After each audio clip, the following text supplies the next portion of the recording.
Hey, how's it Yeah, going? y'all talk real quick. Turn Good. around.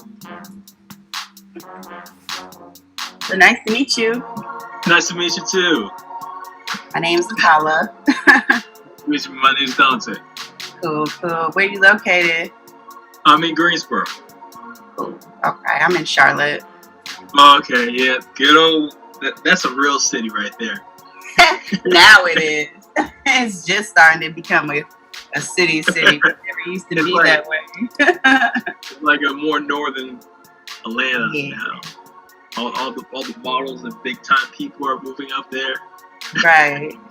You guys give me just a second. I gotta turn the air on. It's like blazing hot in here. I'll be right back. Lifestyle 2.0 Charlotte. Mm-hmm. Lifestyle 2.0 Charlotte.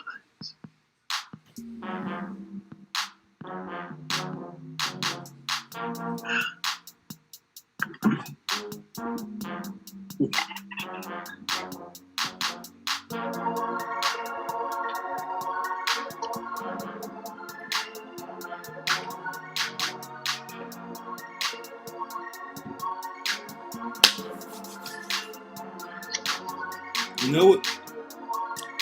Yeah, so today's Thursday. It is not Wednesday.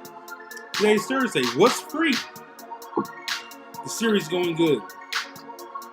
The series is going so good, I literally had to do another episode today because it was just that important. The supply and demand. The supply and demand. The supply and demand was just crazy. And yeah, that's what's happening right now. What's free is a social talk about black people in today's society, what's happening. And today we are talking about pause before you post. Pause before you post. Yeah, for real. For real. There's a lot of misinformation out there. A lot. And it's it's really distracting us from the movement of what we need to happen. And our panel today is going to explain why it's a good thing to pause before you post. Now, I want everybody to sit here and give a little bit of a background, and then we're going to get into some of these questions. Okay. Ladies first. All right. Well, my name is Atala. I am a model and influencer in Charlotte, North Carolina. You can follow me on Instagram. My Instagram is LolaCash704. Hello, everybody. I'm Dante Bland. I am the founder of my marketing agency, Dante Bland LLC. We focus a lot in the digital marketing space, whether that's website development, graphic design, branding, social media advertising, just to name a few. So I'm excited to be here. Located in Greensboro, North Carolina. You already know it. North Carolina. Promise Mango. From Florida. Living in Winston-Salem. That's what it is. Y'all know what I do because y'all here tuned in to what's free. So let's get into it. A lot of stuff's happening. Pause before you post is something I came up with because I believe we are not taking those proper steps in doing research before we post stuff. I think there's a lot of stuff that's just happening going, oh, is this cool? Let me see if I can get some likes or whatever the case is. What are your thoughts on that first? Lola, I want you to start first. DB, then you rebuttal, and then we'll continue with the conversation. I know. Well, as far as like stuff that gets posted to social media, really you can find anything to support any point of view on social media, whether it's right or wrong. So you really got to do your due diligence nowadays when you're like looking at posts and stuff, because there's a lot of stuff that's posted that's taken out of context. because it's like there's been times when I've seen like Facebook videos and I was like, oh my God, what the hell is that? Why did that happen? Why did that person do that? And then I get the whole story and it's like, now whoever posted that video is under like backlash because, they didn't post the full story, So. I think when it comes to that too is that there's a lot more opportunity for people to spread their message because a lot of times people are naturally drawn to negativity. So a lot of times the posts that you're seeing and the content, Facebook or social media, one thing about them, they're not just posting, you don't see every last form of content. After a while, these social media platforms understand you from how your mindset is, and they're going to show certain forms of content based off of what you showed interest in before. And one thing they a lot of times have explained is that negative posts seem to be shared more than anything. And just because, and that's where we got to be careful, just because a post is shared a lot doesn't mean it's factual. A lot of times just because it's stirring you up and everybody else in a certain way, because just like you were saying, like it feeds into that conversation and that you may already be interested in. Because you find anything that's centered around your belief system, even if it's false. Yeah.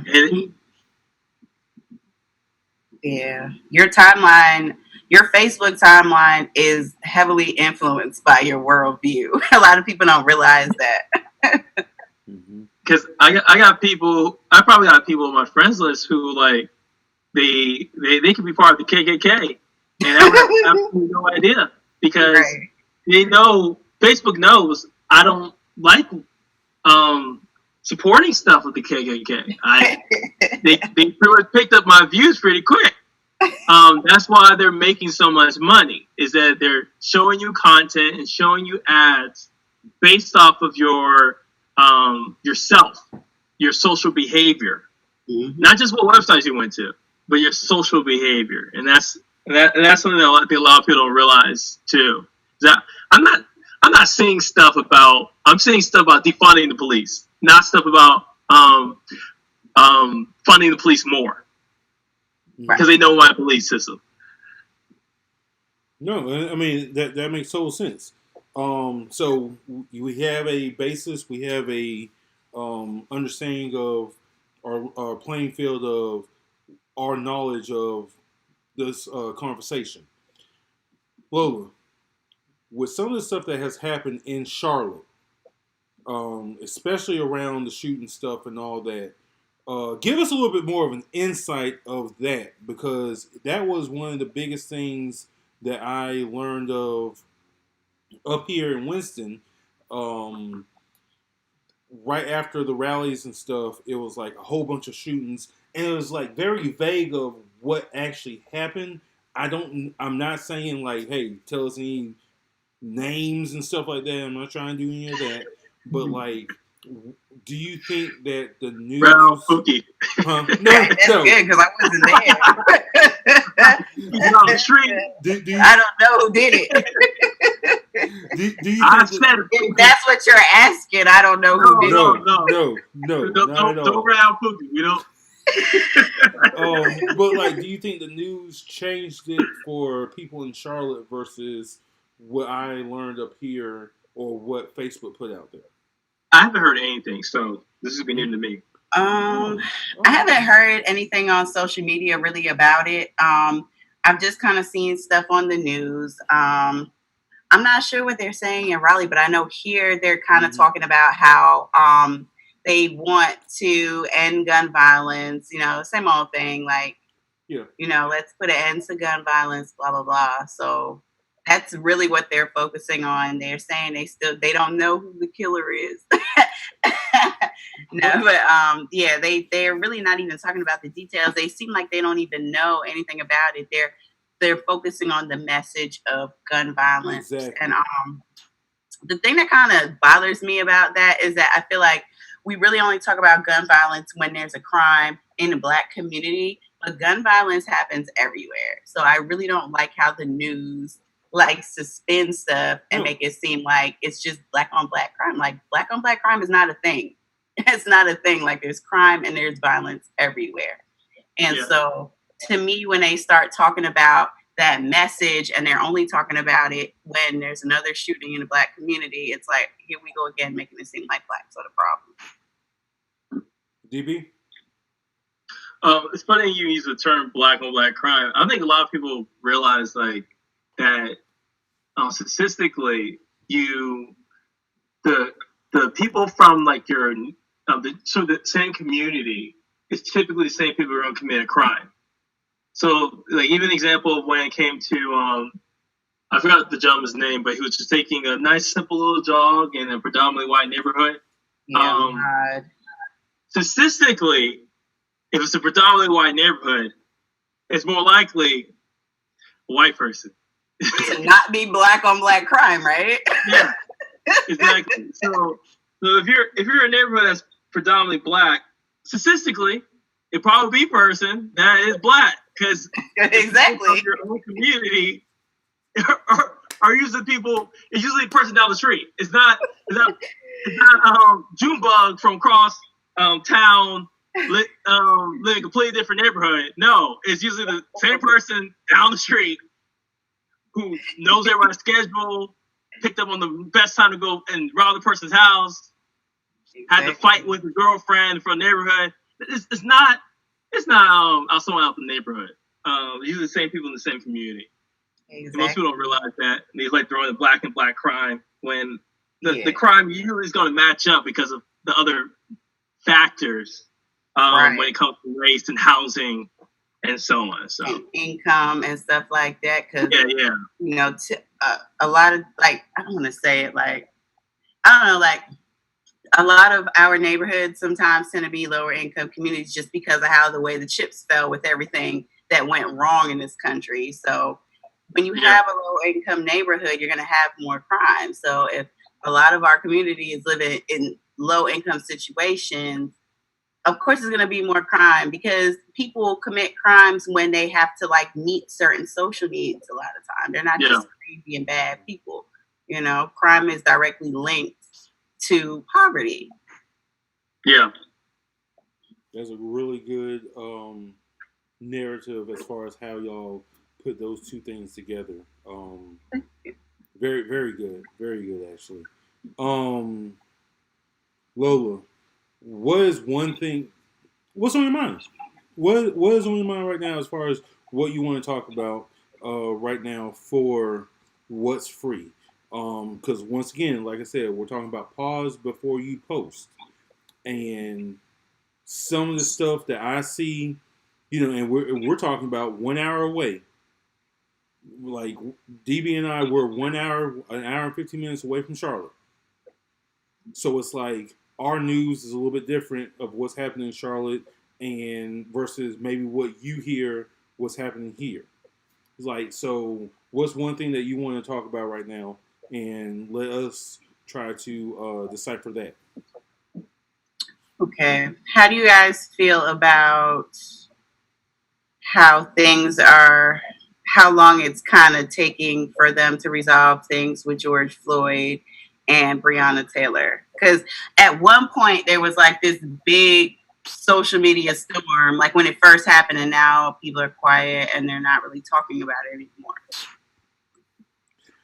Well, I want to start off with that one, and then DB will go in.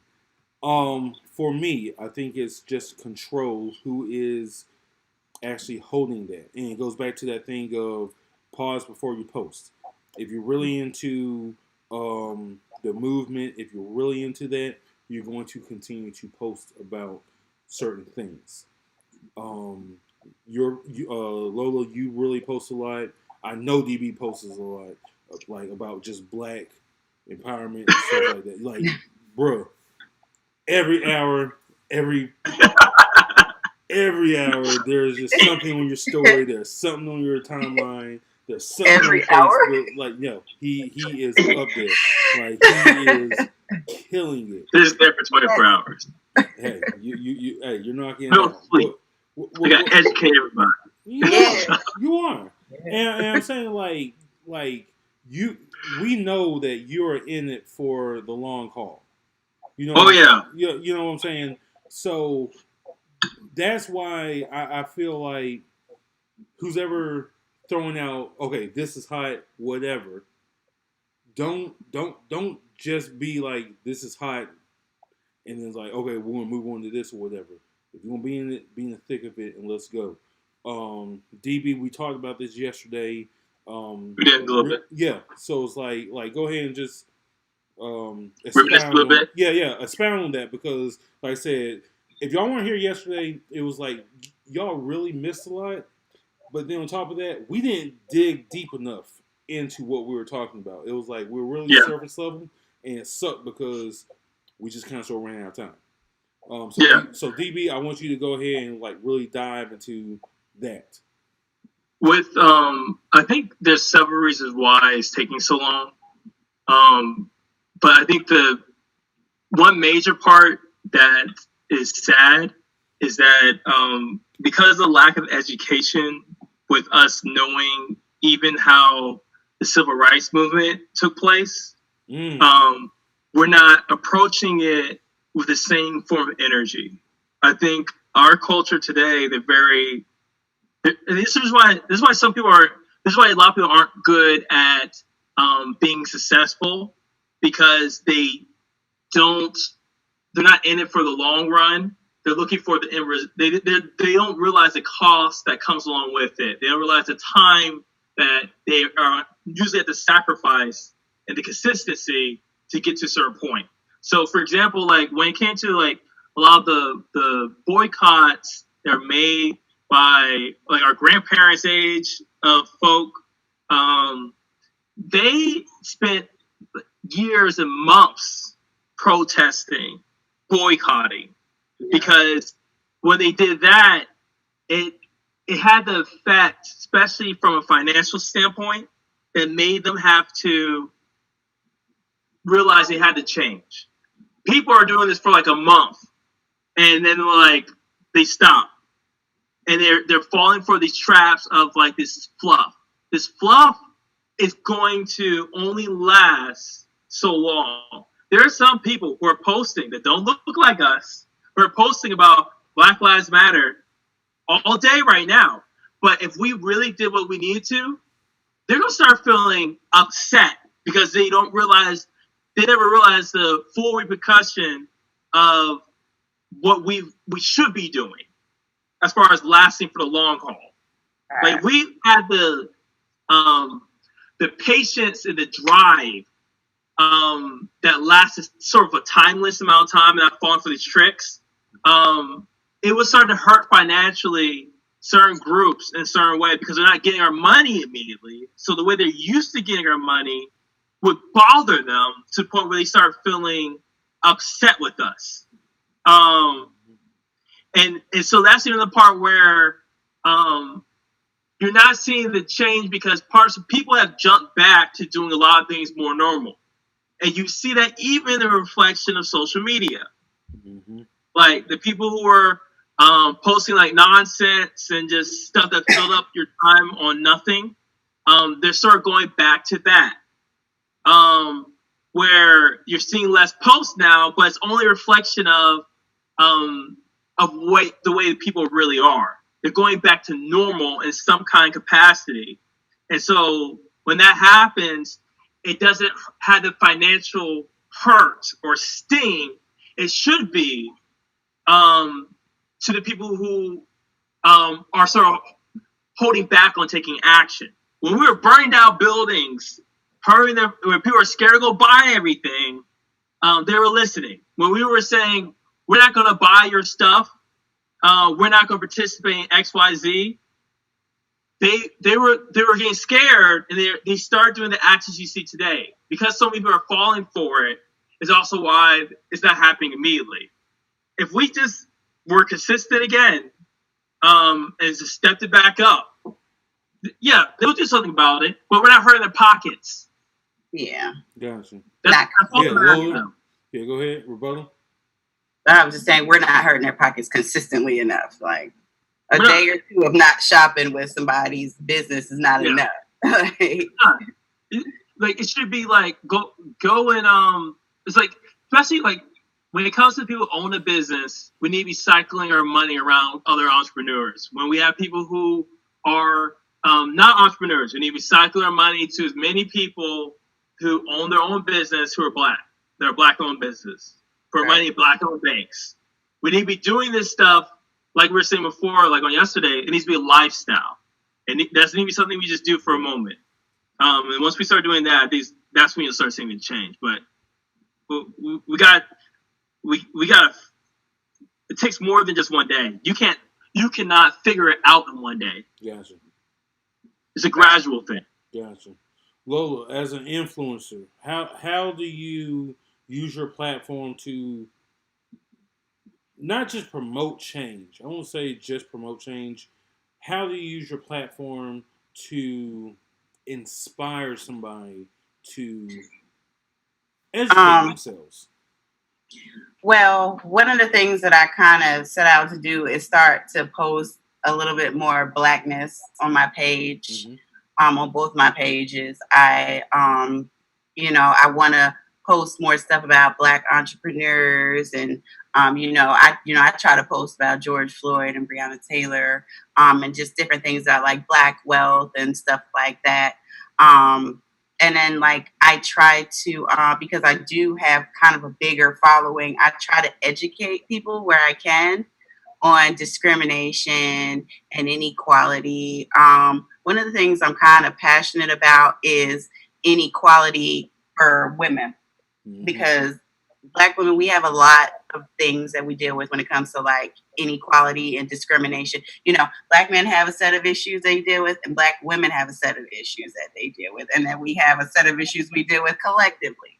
So, where I can, I try to kind of touch base on like, just different things as far as like gender stereotypes and, violence and violent messages in the media towards women. I'm really passionate about LGBT rights as well. So I try to just educate people on, both of those things, Gotcha. DB, what can we do to same question, but like what else can we do? Like what else can we do to get that narrative out there? Because like it's like we talked before, Gary Vee example. He knew where he needed to be at to get more people into that realm of thinking. Okay. What can we do right now as us? All three of us sitting here. What can we do to broaden our message, to broaden our thinking pattern for the next generation or our generation to think a little bit differently? I think part of it, I think one major step, and I've done this for myself, is I started seeking more people who are actively making change and like start having like real solutions and like implementation of it. So I forgot the guy's name, but there's been like I don't know his name. I believe he's Muslim because he wears the hat a lot and he talks about like the moon star. I forgot what it's called. Mm-hmm. I'm not Muslim, so it's why it's harder for me to remember it. But he's been going a lot of stuff about. He's an example. He's been going a lot of stuff about how black men need to carry themselves. How black men needed to start having a mindset of how to protect black women and protect black children. And he's been going about it in a certain way that I realized there's some areas where I can help grow in. But as well, I realized a lot of people aren't seeing this. And they're not seeing it in the way he's doing it. So when I see that, it gives me more form of content to share and push to others. So I think the first step, and that's just one example. I know it's like whether it's like eating healthier, whether it's like working on how you communicate with people so you have healthier relationships, so you can be a better leader, and so on. I start trying to make sure I'm grabbing these forms of content and following these people who've mastered it, so that way I can give that value off to other people. Because as I grow, I have more to give. And when I share these other people, I don't have to reinvent the wheel. You talk about a lot of the content I present, but a lot of the content I don't originally make. A lot of that content is from other people. Lola, hold on a second. Lola, do you have anything or a similar type of story like that where you kind of sort of? I mean, I just try to, I always talk about like your target market and just kind of understanding how to connect with them mentally and emotionally, and like how your brand message should resonate with them. And so I know that a lot of my followers are really, really interested in what's going on right now with Black issues. So not even just Black issues, like I said, just like issues as far as like everybody is concerned. Like people just want to see, I think people really are genuinely tired of what's going on right now. And one thing that I'm seeing now that I haven't seen before is, white people are really stepping up and educating themselves and enlightening themselves. So, I try to post educational. No, for real. Yeah, no, I love it because I've seen that myself. Yeah, like, oh, they wake it up.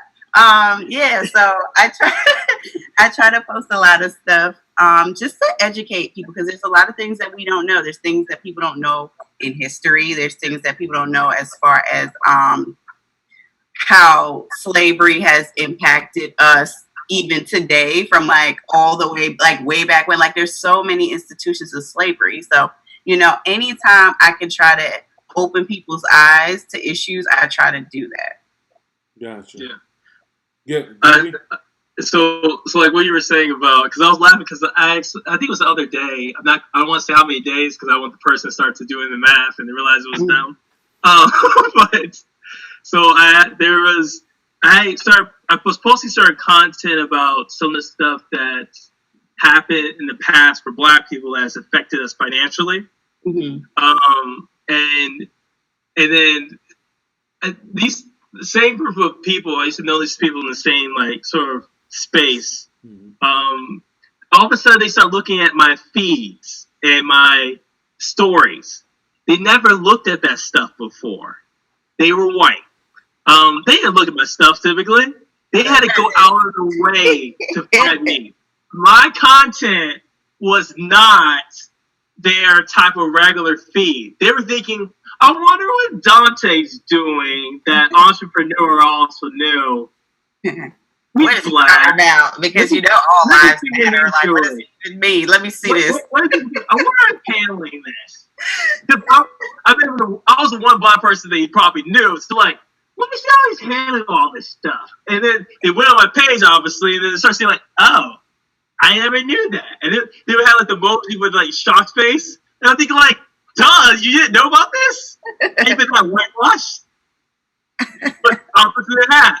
Because anytime I talked to them before, the stuff that would come out of their mouth was made for so many stereotypes. Mm-hmm. Where I wouldn't waste my time explaining it to them, but them deciding to go about looking at my feed, they started realizing, wait, oh my goodness, I didn't know this was happening in America. Oh my dear country. I thought they were now. Yeah. And then another part you said I think was good too.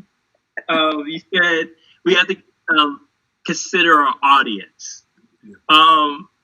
I have a lot of different forms of social media, a lot of different things I'm involved in, where like it's some of the social media, I have to be mindful how I do things, because I have to realize the audience that I have watching.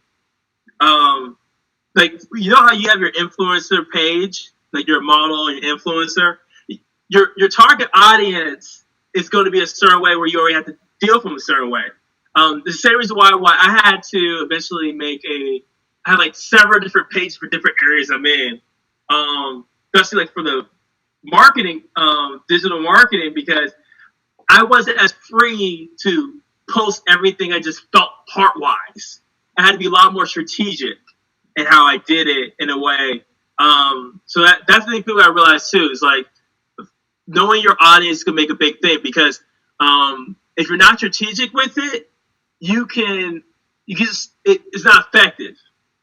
Yeah, and it's like, I mean, like now, like I'm going through like a rebranding. So it's like I'm trying to connect with my audience, and it's like my audience is not like they're receptive to it, but they're not as receptive as they were to the old message. So it's like I'm trying to get them on board, because I don't know if we're going back to the old message. I don't know if we're going back to the old message. But so I'm trying to figure out how to like connect with people in a different way that really, really resonates with them. Do you mind describing the old message, or you don't want to do that? I do mind. I like Kimberly because like we talked about this off air. You weren't there. Okay. Yeah, that's why. Wait. That's why I'm very like. I kind of sort of know. Understand. I probably understand more than you may realize. Like I'm like, look, what can I say? What can I not say? There's just. Can we take this portion out of the black edit, please? Yeah, it's not like we haven't said nothing, and that's all I'm going to say. We haven't said nothing. That's just it. Keep it in the white edit. Thanks. Anyway, so I understand. So what I can say is, wait a second, everybody. What I can say is, Zoom is telling me I only have 7 minutes left because, unfortunately, I am still on the free service of Zoom. Okay, me too. Yeah. Look at that free service. That's okay. Who's milking? That's it. It's like, y'all are not getting $14.99 right now a month out of me. Who needs a VIP Zoom account anyway? Me. Promise me. I don't need more than an hour. That don't bother me none. It bothers me because when we get into conversations like this is what happens. Like, we start digging deep and we're trying to get deeper, and all of a sudden Zoom says, "Hey, you want to buy? You want to give me $14?" No, I don't want to give you $14. Right? Like, nope, thanks though. So you know that time. We did our research. We know the time limit before is you get past that free moment. Okay. Time's up. So you want to worry about the pay. All right, so I guess we got 6 minutes left. So should we start saying our goodbye? No, we're gonna say our goodbyes in 2 minutes. I want Lola. I want you to give us a question. That way, D and I can answer that, something that was on your heart, your mind, or whatever. Because once again, I will say this: the whole reason we changed this whole format is because you wanted to make sure we got this done, and I was like, you know what, you're right, because you have helped me out a lot. That's all I'm going to say. So, all right. Let's see. Question I have for you guys. How do you guys feel when you see certain things posted about women on Instagram, like things that are degrading, or like a lot of photographers post like half naked pictures of girls? Like, how do you feel about that? Like outside of course, the attraction, like how do you feel? You want to go first, Promise? No, right? Wait, what? Who's going first? Because we only got 5 You go minutes. first. Okay, You go first. So for me, it's like looking at it, I'm like, okay, cool, whatever. Don't necessarily follow a lot of stuff, but I'm like, okay, that's nice. I may not like it. I'm just gonna be real. I don't just give likes out like that. I try to what's the word? Be conscious of some of the stuff that I intake. So it's like, let me see how many more posts you got. Okay, maybe unfollow. And I've done that because once again, I'm at that limit of 7,500 followers. So it's like I'm trying to get real folk, that's not bringing me value. No, for real. I'm trying to get real folk that's not bringing me value. Therefore, if it's too much, stuff like that, yeah, Okay, bro, I gotta go. Or ma'am, I gotta go. So that's my And take on it. I don't know. I think I asked the question wrong. My question really is more so just about like how women are over sexualized in the media in general. But I was trying to kind of tie it into, social media posts. So that's mainly what we were talking about. Well, D, you go ahead and go. Okay, so I think it's a lot to juggle with that because from a guy's perspective, for me, I'm aware of how one thing I don't want to happen for me myself is I don't want to be sort of diluted from the appreciation, the excitement that comes from a woman's beauty. So that's one part where I gotta make sure I'm always mindful of because I don't want to be diluted. I don't want to be so common that I don't like sort of feel like I'm melting from a woman, from enjoying their beauty and so on. So that's one side of it. The other side of it, I think we got to be careful as society is to make sure opportunities for women don't have them and push them to a corner to where the only one of the few areas they can see to be successful and encouraged and sort of praised is sexuality. And I think that's a danger from how our society does it. And I think there's some women, they just want to be naked God and damn it. That was all the exactly time. right. They just want to do that. I think it's sad when sort of women have been pushed in a corner so much to where the only way they can find to make money is to sexualize themselves. That's not really a choice. That's the sort of society pressure. It's the same way like for a black man and they're trying to be a tech entrepreneur and they realize the only way that they're being encouraged is if they become a garbage man or a football player or a music promoter or some entertainment, and then all of a sudden everybody's like, yeah! But when they're doing tech stuff, they're discouraged. So when it comes to women, I think we gotta be careful not to. Everybody, stop. Sorry. Hey, Yep. so. But you know what I'm saying, right? Yeah, no, 100%. So, hey everybody, guess what? We're going to take a break real quick because this has just got deeper. It's got deeper. Lola, you guys, can you come back in like literally 2 minutes? Log back in. I don't really. I wasn't planning on it, but 2 minutes, and then we got another 15-minute segment. Is that cool? I wasn't planning on it. I thought we were only going for an hour.